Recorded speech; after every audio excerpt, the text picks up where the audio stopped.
नमस्कार दोस्तों, स्वागत है आप सभी का सबका साथी एक चैनल में। जीवन में कभी न कभी हम सभी को कठिनाइयों का सामना करना पड़ता है। बुरा समय आता है और कई बार हमें लगता है कि हम हार जाएंगे। लेकिन क्या आप जानते हैं कि भगवान श्री कृष्ण ने हमें गीता में जो ज्ञान दिया है वह हर मुश्किल घड़ी में हमारा मार्गदर्शन करता है। आज हम जानेंगे कि बुरे समय में अपने मन को मजबूत कैसे रखें। तो चलिए वीडियो शुरू करते हैं। प्राचीन समय की बात है, द्वारका नगरी में एक महान राजा शासन करता था। उसका नाम था राजा धर्मकेतु। राजा बहुत ही न्यायप्रिय, दयालु और धर्मपरायण था। प्रजा उसे अत्यंत प्रेम करती थी। लेकिन समय हमेशा एक जैसा नहीं रहता। एक दिन राजा के राज्य पर एक भयंकर संकट आ पड़ा। पड़ोसी राज्य के राजा विक्रमसेन ने बिना किसी कारण युद्ध की घोषणा कर दी। राजा धर्मकेतु के लिए यह बहुत ही कठिन समय था। उनके सैनिक कम थे और राज्य पराजय की ओर बढ़ रहा था। राजा ने अपने मंत्रियों से परामर्श लिया, लेकिन सभी हताश थे। तब राजा ने निर्णय लिया कि वह स्वयं श्री कृष्ण के पास जाएंगे और उनका मार्गदर्शन लेंगे। राजा धर्मकेतु रथ पर सवार होकर द्वारका पहुंचे और भगवान श्री कृष्ण के दर्शन किए। उन्होंने नम्रता से हाथ जोड़कर कहा, हे केशव, मेरा मन बहुत विचलित है। मुझे समझ नहीं आ रहा कि इस संकट का सामना कैसे करूं। कृपया मुझे मार्ग दिखाइए। श्री कृष्ण मुस्कुराए और बोले, राजन, जीवन में हर व्यक्ति को कभी न कभी कठिनाइयों का सामना करना ही पड़ता है। यह संसार द्वंद्वों से भरा हुआ है, सुख दुख, लाभ हानि, जय पराजय। यदि मन कमजोर हो जाए तो इंसान अपने लक्ष्य से भटक जाता है। लेकिन यदि मन को मजबूत रखा जाए तो कठिन समय भी अवसर में बदल सकता है। राजा ने पूछा, प्रभु, यह कैसे संभव है? कृपया मुझे कोई उपाय बताइए जिससे मैं अपने मन को मजबूत रख सकूं। श्री कृष्ण ने कहा, राजन, मैं तुम्हें एक कथा सुनाता हूँ जिससे तुम समझ सकोगे कि विपरीत समय में मनोबल कैसे बनाए रखा जाए। प्राचीन काल में एक संत थे जिनका नाम था महर्षि देवराज। वे अपने ज्ञान और तपस्या के लिए प्रसिद्ध थे। एक दिन वे एक जंगल से गुजर रहे थे। तभी अचानक आकाश में काले बादल छा गए और भयंकर बारिश होने लगी। जंगल में रहने वाले सभी जीव जंतु आश्रय खोजने लगे। महर्षि ने देखा कि एक छोटा पक्षी भीगता हुआ एक छोटे से पेड़ की शाखा पर बैठा था। तेज हवा के कारण पेड़ की शाखा हिल रही थी, लेकिन वह पक्षी डरा नहीं। वह बस अपनी चोंच से अपने पंखों को साफ कर रहा था। महर्षि को यह देखकर आश्चर्य हुआ।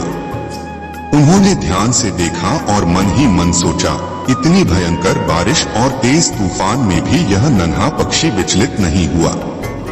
इसका मन कितना स्थिर है। बारिश के खत्म होने के बाद महर्षि उस पक्षी के पास गए और बोले, हे नन्हे पक्षी, इतनी भयंकर बारिश में भी तुम डरे नहीं, न ही अपना धैर्य खोया।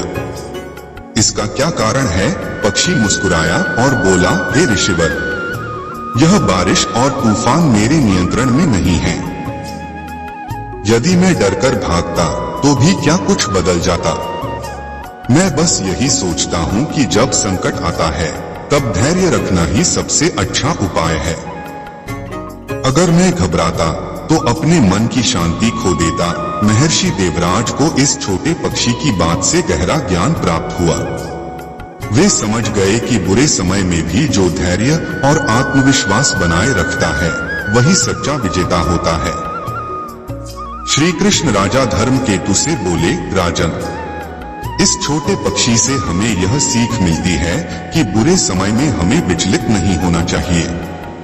संकट तो आता ही है, लेकिन यदि मन मजबूत हो तो हम किसी भी कठिनाई का सामना कर सकते हैं। राजा ने पूछा, प्रभु, लेकिन मन को मजबूत बनाने के लिए हमें क्या करना चाहिए? श्री कृष्ण बोले, मन को मजबूत बनाने के लिए इन 5 बातों को हमेशा याद रखो। 1. जब संकट आए तो घबराने के बजाय शांत मन से सोचो। परेशान होने से समाधान नहीं मिलेगा।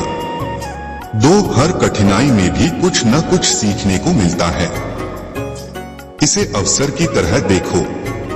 3 भगवान पर विश्वास रखो, जो कुछ भी हो रहा है उसमें ईश्वर की कोई योजना अवश्य है। अपने कर्तव्य को पूरी निष्ठा से निभाओ। 4 स्वयं पर भरोसा रखो, आत्मविश्वास ही सबसे बड़ी शक्ति है। यदि तुम स्वयं पर विश्वास रखोगे तो कोई भी संकट तुम्हें तोड़ नहीं सकता। 5 कर्म करते रहो, फल की चिंता मत करो। जो व्यक्ति अपने कर्म पर ध्यान देता है और फल की चिंता नहीं करता, वही जीवन में सफल होता है। राजा धर्मकेतु को श्री कृष्ण के इन शब्दों से गहरा आत्मज्ञान मिला। उन्होंने निश्चय किया कि वे धैर्य और आत्मविश्वास के साथ अपने राज्य की रक्षा करेंगे। राजा धर्मकेतु ने अपने राज्य में लौटकर श्री कृष्ण के उपदेशों का पालन किया। उन्होंने अपनी सेना को प्रेरित किया, सकारात्मक सोच अपनाई और बिना भय के युद्ध की तैयारी की। जब युद्ध हुआ तो राजा धर्मकेतु की निडरता और साहस देखकर उनकी सेना में नया जोश आ गया। उन्होंने पूरे विश्वास के साथ युद्ध किया और अंत में विजय प्राप्त की। यह देखकर राजा धर्मकेतु ने श्री कृष्ण को पुनः धन्यवाद दिया और कहा, प्रभु, आपके ज्ञान के कारण ही मैं इस संकट से बाहर आ पाया। अब मैं समझ गया कि बुरा समय भी केवल एक परीक्षा होती है, जिसमें धैर्य और आत्मविश्वास ही सफलता की कुंजी होते हैं। श्री कृष्ण मुस्कुराए और बोले, राजन, यही जीवन का सत्य है। जो अपने मन को नियंत्रित कर लेता है वही सच्चा विजेता होता है। इस कहानी से हमें यह सीख मिलती है कि जीवन में कितनी भी कठिनाइयां क्यों न आए, हमें अपने मन को कमजोर नहीं होने देना चाहिए। जब भी आप किसी कठिन परिस्थिति में हो तब इन 5 बातों को याद रखें। 1 धैर्य बनाए रखें। 2 सकारात्मक सोचें। 3 भगवान पर विश्वास रखें। 4 स्वयं पर भरोसा करें। 5 कर्म करते रहें। यदि आप इन सिद्धांतों का पालन करेंगे तो निश्चय ही हर कठिनाई से बाहर आ सकते हैं और अपने जीवन में सफलता प्राप्त कर सकते हैं। मन की शक्ति सबसे बड़ी शक्ति होती है। जो इसे नियंत्रित कर लेता है वह संसार को भी जीत सकता है। अगर आपको यह वीडियो पसंद आया हो तो इसे लाइक करें, अपने दोस्तों और परिवार के साथ शेयर करें और चैनल सबका साथी 1 को सब्सक्राइब जरूर करें। नीचे कमेंट में बताइए आपको श्री कृष्ण का कौन सा मंत्र सबसे ज्यादा प्रेरित करता है। मिलते हैं अगले वीडियो में, तब तक याद रखें, बुरा समय आता है लेकिन हमें उसे हराना है। जय श्री कृष्ण।